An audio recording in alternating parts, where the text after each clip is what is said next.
opinions and views expressed by individuals during this broadcast are their own and may not be the opinions of this network, their group, or other organization they may be involved with.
Well, y'all decided to join me this morning. You decided to just come on in and have a cup of joe. Or maybe you decided that you wanted a piece of the Wild West. Well, this is the only piece of the Wild West I'm willing to give y'all. Welcome here today with me. I'll be your side host, Mr. Charles Hiram Cross. People call me Lefty. This is only a recreation of the Southwest, y'all. I lives in the Southwest, but this is a recreation of an old Western town. Many Western towns followed the same thing in the 1800s. Many of those Western towns became things of folklore, things of drama, things of ecstasy, things of splendor. But now there's more than that. Memorial Day, 1859, some guys showed up. Well, more than just some guys. It was 3 brothers. They were the Earp brothers, to be exact. Took them 6 whole months to cause a ruckus. In those 6 months, lots of boys lost their life. Became a cowboy war. But that ain't what I'm here to talk to y'all about today. What I'm here to talk to you about today is some other Wild West folk. You might have heard of a few of them. My good friend, Mr. Bat, and Mr. Masterson, of course. Bartholomew, to be exact, but we call him Bat for short. He's actually a lot like what y'all call a Batman of the modern day. He wore all kinds of accoutrement and he carried all kinds of tools. I know it's hard to believe. But then there's other folks. Mr. Bonney. Mr. Bonney was an interesting feller, young feller. He claimed that all of his killings were all in self-defense. But that's a lie. First and foremost, you need to understand that Billy the Kid was nothing more than a chump, bad guy. But that's irrelevant. Moving on. Somewhere in the close proximities, 1840-something, there's a gentleman named John Wesley Hardin. John Wesley Hardin was a famous outlaw. He was notorious for the killing of folks. He claimed that all of his killings were either in self-defense or in some sort of altercation. The moral of it is that his altercations usually ended in lead poisoning for other fellers. The whole thing is that they were all lawmen. It seemed he went on a killing spree all in July between 2 years of 1847 and 1850. Somewhere around there. Don't quote me on that. All after getting taken out of prison. Mr. Wesley Hardin was also a bad outlaw hombre. Not only did he kill folks, but he was notorious. 47 killings to be exact. They also tried to say that Mr. Hardin only shot 23. There were 40. The whole idea with Mr. Hardin, he shot a feller while he slept in his sleep because he claimed that he was snoring too loud. Could you imagine what kind of bastard it takes to shoot someone while you're sleeping? I don't know. It ain't my thing, folks. Are you a Northern Ontario resident searching for credible information on cannabis as a medicine? No Sir is here to help. Established in 2013, Northern Ontario Cannabis Education and Resources is here for you. No Sir Director Kim Cooper brings you 45 plus years experience utilizing cannabis as a medicine, and she is spreading that education across the North. Activism, referrals, resources, and more at NoSir. Don't be a jackass. Say no, sir, to propaganda with NoSir.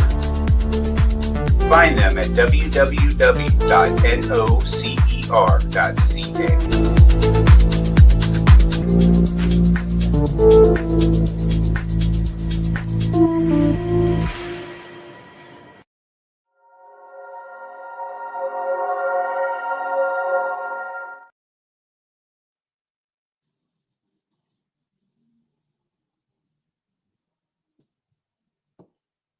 Oh, finally made it back now, did you? I know, commercial break and all that. Sometimes in the Wild West, the good guys weren't always the good guys. I mean, there were some just straight out evil fellers. We call them attorneys and folk like that. The idea is they wore shiny shoes and tall hats and made all kinds of confusion because they made laws that certain fellers just couldn't keep up with. No owning of firearms in the town. I was plain stupid. Why would they do such a thing? The whole thing of no riding your horse past certain hours because it made too much noise. Sounds like a bunch of malarkey to me. You come to the known free world on a ship to work your arse off, and suddenly you get here and you're told how to live it and how to dream it. Does that sound like the Wild West you read about when you were a kid? Of course not. For most of us, it was the Lone Ranger. Or maybe it was Tombstone. Or maybe it was Dances with Wolves. Personally, I think that all of us need to embrace a little bit of our history, our family history, our life history. It's not because of anything more than owning the facts. Owning the facts that you're going to mark yourself in all of time and essence. I mean, seriously, a lot of folks don't get it. All the way here to Tombstone, and they saying they got my here sign. Politicians. What are more than a politician, more than overpaid jerks and tight suits? I couldn't fit into a suit, a little hot there in the summertime, and especially my spurs look a little funny in them. What? Get out of here! Get out of here!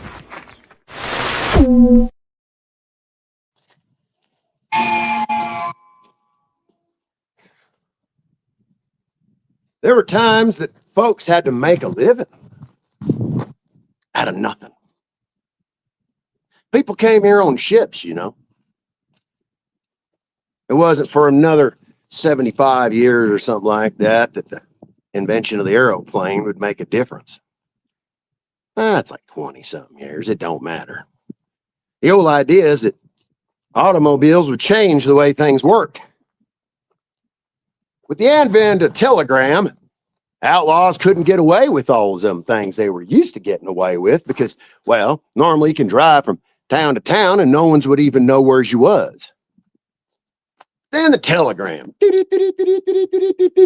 That kind of screwed it all up. That changed the whole advent of it. Where suddenly outlaws were forced to make a run for it. Make a run, you say. Where would they runs to? The whole thing is, it's irrelevant where you runs to. The whole idea is that you'd stay on the run. For some outlaws, the Southwest became the place. You know, the Civil War came to a blustering end, and there were all these Southern folks that could not go back to their homes or plantations and their work fields. They had to go somewhere, and the confusion of it all was Mr. Lincoln wasn't entirely sure where he was going to push them either. His assassination changed things because suddenly, with the assassination of Mr. Lincoln, everything kind of spun out of control for about 3 years there. People were confused. They weren't sure either how to work with it or work against the system because now they had politicians everywhere that went. Remember, people were trying to make their money, right?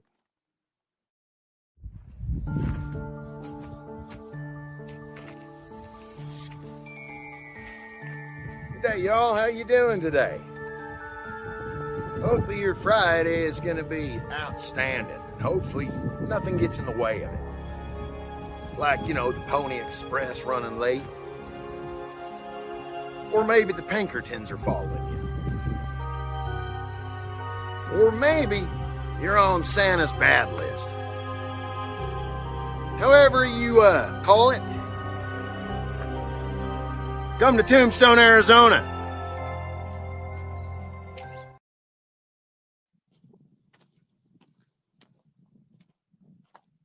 Four. You got the balls? That's right. We got us a golf course here.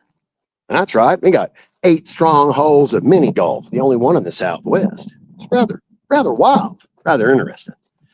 Now, all this wouldn't be prolonged or proficient if I wasn't to take y'all on another adventure. That's right.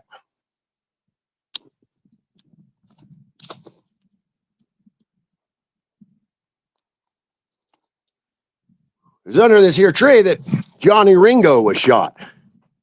Some claim that Johnny Ringo shot many outlaws, that Doc Holliday or Wyatt Earp came and killed him.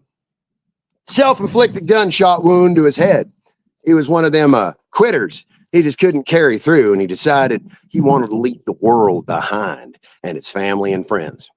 Oh well, little dirt under your shoes. That's exactly what we say to those quitters and the folks that don't want to quite be there with us. I mean, after all, you put in all this kind of work and then they want to quit.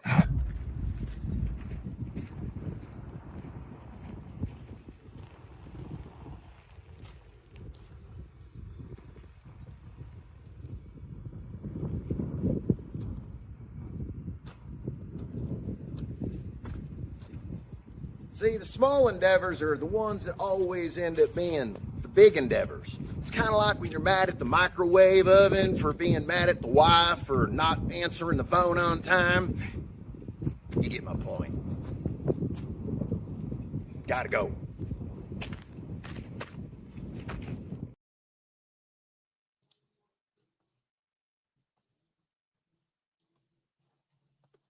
Oh, y'all made it. Kind of thought you would have ran off. Most of people does. If you get a chance to share this and like it, it would help. Helps us all. People on the NOK, the IWK, and also Keeping It Green, and myself, Wayne Cruz, and or The Adventures with Left. Now, I digress. Times were different in the 1800s. People thought differently. People worked differently. You'd do about 18 hours in the field, and you'd come home and have yourself a cold water, go to sleep and wake up the next morning just to do the same exact thing. But the problem is there that folks would get old real quick. Whether you're a youngster and or you're an oldster, the whole idea is that you didn't want to get to the grave before you had to, right?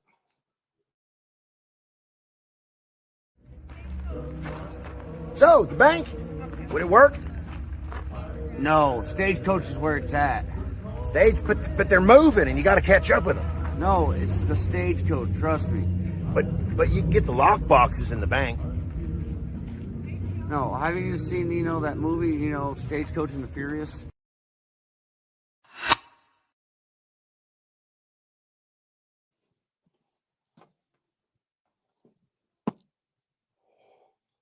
Stagecoach and the Furious, he said. You ever ridden one of them sumbitches? All it does is jump you around in your seat. Super uncomfortable. I lost my feather, but I'll pick it up in a moment. I don't know. Something about life and the changing of it made things just that much more exciting. You read these stories about these fellers. You read them that they're shooting at each other, that they were having outlaw runs, promiscuous sex with all sorts of ladies and men. Yeah, I said that. The whole idea is that life was life. It's just a little easier of a life. Maybe not easier, but it was a little more, how would you say, different. I mean, different to the point of you didn't have certain factions to slow you down. The government wasn't holding up on us quite yet, because the Southwest was the last to be held out by the government. When the federal government came in here, basically slapping the hands of the magistrate, they suddenly realized, yeah, you need to change your ways. Arizona got wise to it. They decided that the only way to fight back would be basically have advertisement on the streets. Cochise Hotel. Established in the summer of 1897 or something in the whereabouts of. If you're looking for a home in This is a historic, registered landmark, maybe even a ghost town. Are the best around. Once this porch faced a major railroad and a shipping hub for the bands of cattle and wagons and ore. Imagine the smell. Here rested on this, the front guest would sit on this here porch and take in the Arizona summer. Now, a private residence offering a unique bed and breakfast events, private parties, museum tours. Just remember, Team Franco has all your needs covered. Oh, well, enough advertisement wasn't what you needed. Check them out if you're ever looking into the Southwest, by the way. Oh, I digress. So, we were talking about life in the 1800s being slightly different. We talked about the advent of time and the movement of folks. We even talked about vehicles. Talked about murder and mayhem. What we didn't talk about is the relevance of love. In the Southwest, love was carried on only through maybe prostitution at that time, but love by the hour or the minute, irrelevance, it's still love or lust. With that came many tributes. Things started to change. The lady started working Sacramento a whole lot different. Sacramento became the hub of it for quite the while until it became illegal. That was in 1901. They were still doing it only for the fact that people does what people does, right? Right. As you see them, one size fits most. Order now. But wait, there's a whole lot more. In the end, the pine box, the square box, the rectangle box could be yours for a low price of $7.95. And you too can take a ride in the Black Dahlia. Straight down the streets of Tombstone, right out there on Allen Street. Remember, get out and vote. Black Mariah. Card games and whiskey bring men to the...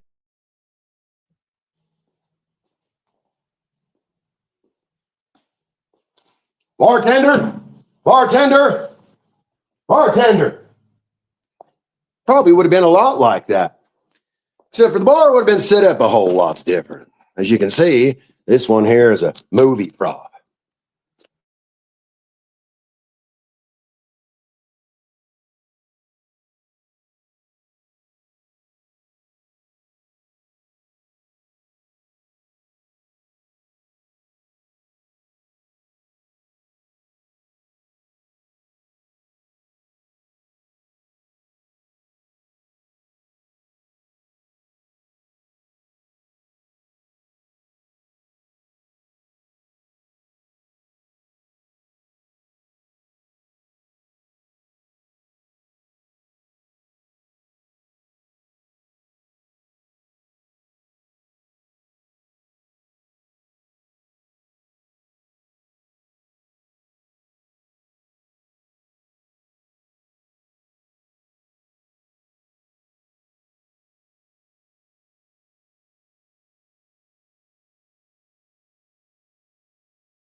Oh, well, take two. I'm very sorry for the inconvenience, y'all.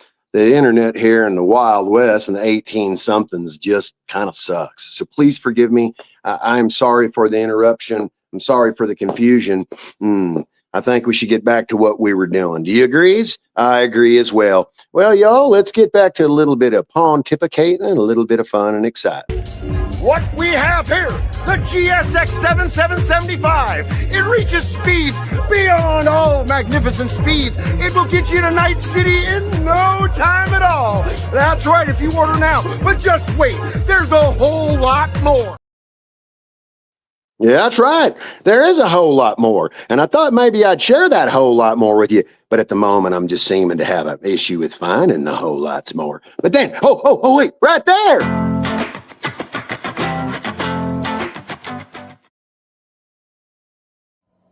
Hey, hi, my name is John Mark, aka Sublimator Warrior, and I would like to welcome you to Smoke Signal in Tyendinaga.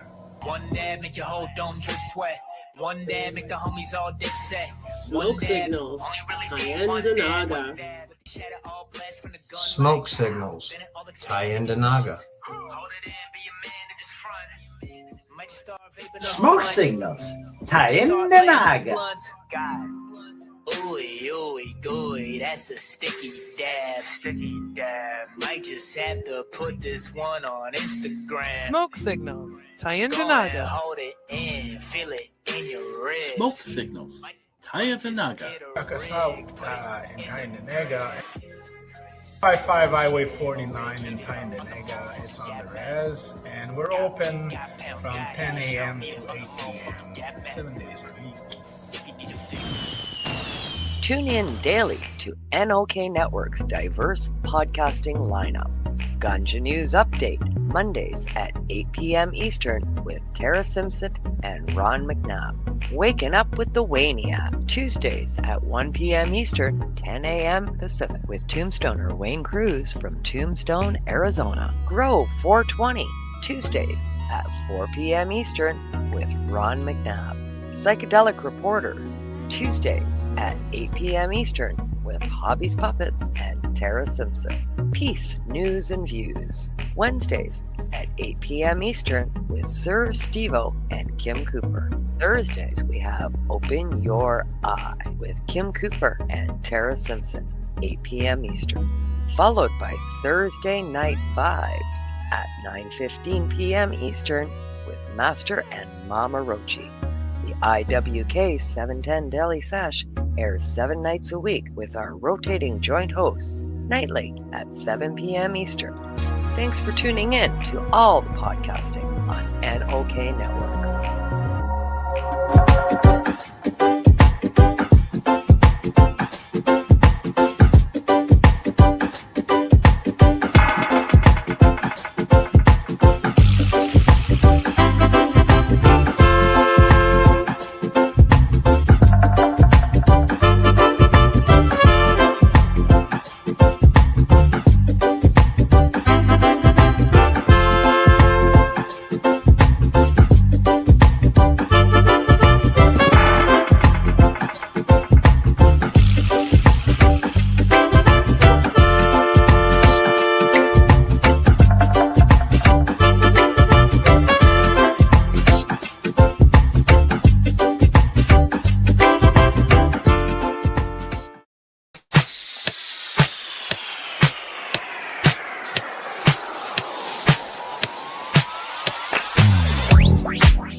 Now we get back to the show.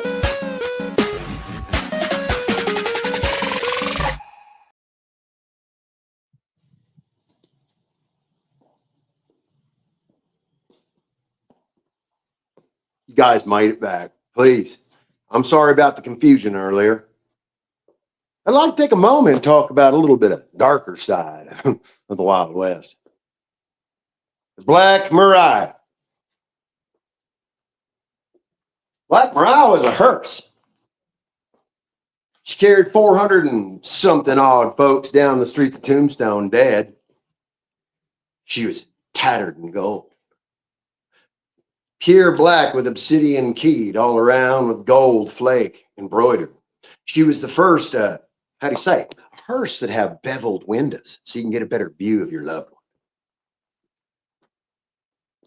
We have her here in our town at a museum. It's one of the darker sides, but not the darkest.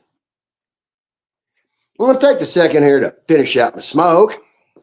Join me if you'd like.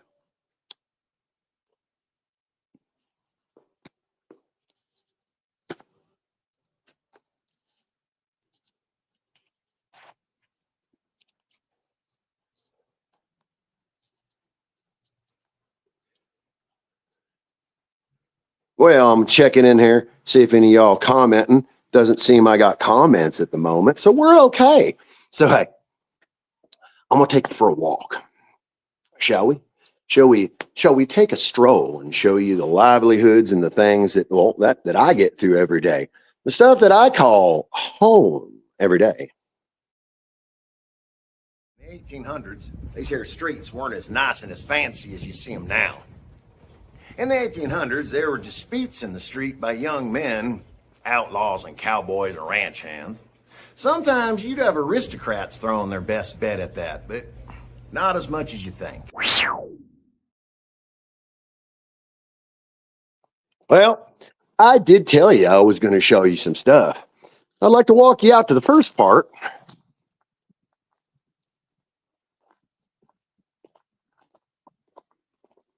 Set this up right here and give you all a view.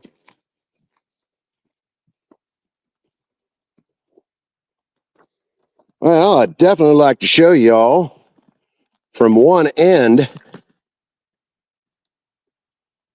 to one end.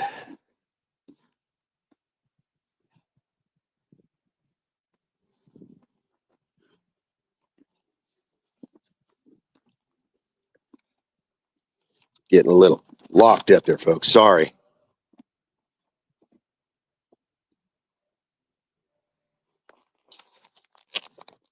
Take you off the tripod and give it a little different view for you.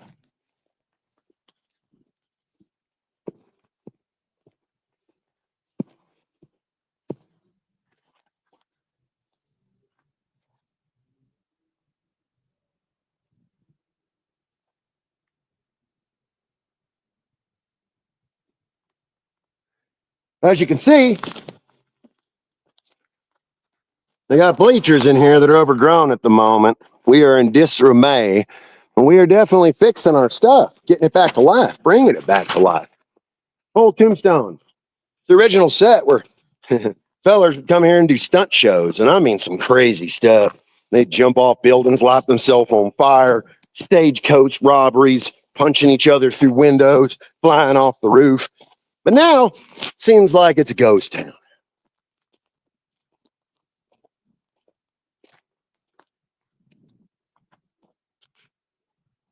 Above, you ask, well, maybe I should take you on a journey where I call, well, it's kind of a home throughout the days. See if I turn my camera.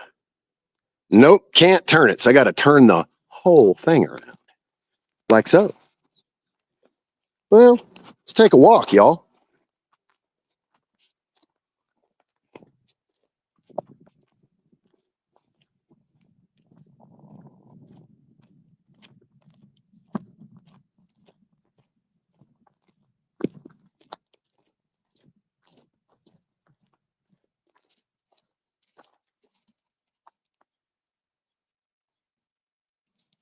All right, got some ocotillo. Ocotillo, depending on who you speak to, that should be our state bush, but it's not. I'm gonna walk you guys all up here. Got to set some stuff aside so I can do it. So I'm carrying a tripod, carrying a puppet and all sorts of stuff that I thought I was going to use, but I didn't end up using it. And now some of y'all showing up. So let's get this done properly.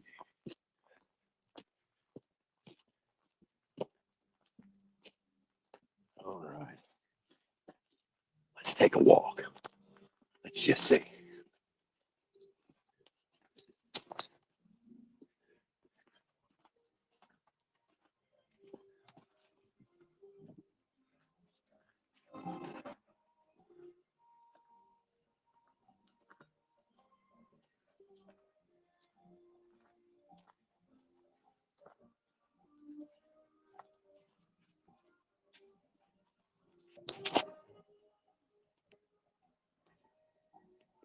Quite the stark difference than what you saw down below. Would you agree? This is where we work at. This would be our arena. This is where all the gunfighting happens. The live shows, live presentations. I'm gonna set you up right here while I go get my gear. Maybe give you a little something.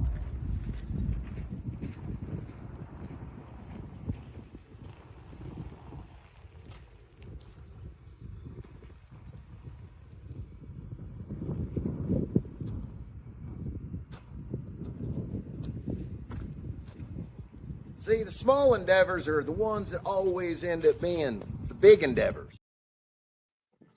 That's why you don't make endeavors a part of your life. You make choices and you make things happen. Kind of like me, making things happen. I'll walk y'all around and show you a few of the things that I do enjoy here on the regular. So, I'm gonna open up the fence here. Oh, good day, sir. Howdy, sir. We got cowboys everywhere, y'all. My goodness, good to see you're here. I know. We're on the internet right now. See, it proves that I know somebody and I didn't pay for a friend. Yeah, we know him very well, you know. Yeah. It's not my fault. All right, these guys are preparing to do shows. You know, they're getting ready to make it happen. Now, here in Old Tombstone, we tend to do things differently. First and foremost, we tend to make sure that the day life is a lot to be mixed with the night life. Well, we got you shooting arena. Pretty cool, huh? Shoot you some targets, gets to kill you some electronic stuff. Pretty cool. I got the cerveza bar. Man, we got a bar with good beer prices, with really good beer. You should definitely come down and check it out. I mean, if you happen to be in the regional Southwest, that is. All right, but now I'm gonna walk in here. This is possibly one of my favorites right here. Looky here. Ain't she just prime like popcorn in the middle of the daytime? That's right, with a whole lot of butter and popcorn and sugar. Then you walk around, you got to think to yourself, what would life be if I didn't have friends or even better, compadres, people that do things with you? I'll walk y'all in here and show you for a second. I got another friend, see? I didn't even pay her to be a friend of mine. Here, we got beer. We got cerveza. We got cold drinks. We even got stuff for the little ones that has no alcohol involved. We even got lovely smiles. We got folks that'll make you giggle even. I mean, downright giggle. I ain't even joking with you. The whole idea is, and here at Old Tombstone, we like for all of you to just show up because it makes us feel kind of at home. Yes, I'm coming to the end of my show. I've been babbling for holy crap. I've been babbling for a while now. The whole idea is that, well, it ain't babbling if you ain't getting answered. For me, it's a thing of living a dream and living the prosperity of my dreams. Sometimes you got to catch the train. Other times you got to get the stagecoach. Well, some folks prefer a car, an automobile, or even maybe an aeroplane. Now, for some of us folks, you got to remember, aeroplane, that's kind of highfalutin. Those Wright brothers, it'll never work flying in the air. That's made for animals, you bunch of morons. But the whole idea is you get a car one day. It only comes in one color, of course. Could you imagine that? Hot days and those creaky old things in the sun. Man, don't know if I'd be enjoying that shit either. At the same time, I realized that places like that still exist, y'all. Places that are wholesome fun. Little cerveza, maybe a lot of cerveza. Maybe you just need to find yourself a happy place. For me, my happy place, well, she's a beautiful redhead, but I digress. Maybe my happy place happens to be here at Old Tombstone, y'all. And for you, it might be somewhere to come and see. Look, we got the Gunfighter Hall of Fame. Could you imagine that? Outlaws, guns, folks that made a difference in the wild. Well, maybe not the best of a difference. I digress, but a difference nevertheless. Holy shit, look at that. We got Gunfighter Hall of Fame. We got outlaws everywhere you look. Cowboys, that's right. For all you watching, thank you very much for joining me today here at Old Tombstone. You know, the whole idea is a 35, 45, and 55 minutes of a show. I got to ramble. Rambling's an easy thing when you're just a dumbass like, wait. I didn't say that. Who's writing this crap? Whole idea is that sometimes you just got to get ahead of yourself. Friends, thank you so much for being amazing. Thank you so much for being so friendly and obligeful. As I digress into the feathermores of all of the indignities of perishing bulls, I must stand there and remember the parable of life. One of the parables of life is, you must always remember that the thought is always, no. The parable of life, if I might explain, is that sometimes life becomes unbearable. And the other times you just got to play the game. Hey, y'all, thank you very much. I love seeing y'all. Remember to check out all of our pages on the IWK, the NOK, and everywhere else. And my truly one, yes, that's right, keeping it green. Thanks, guys. I love you so very much. God bless. Pass the ammo. Get out of here.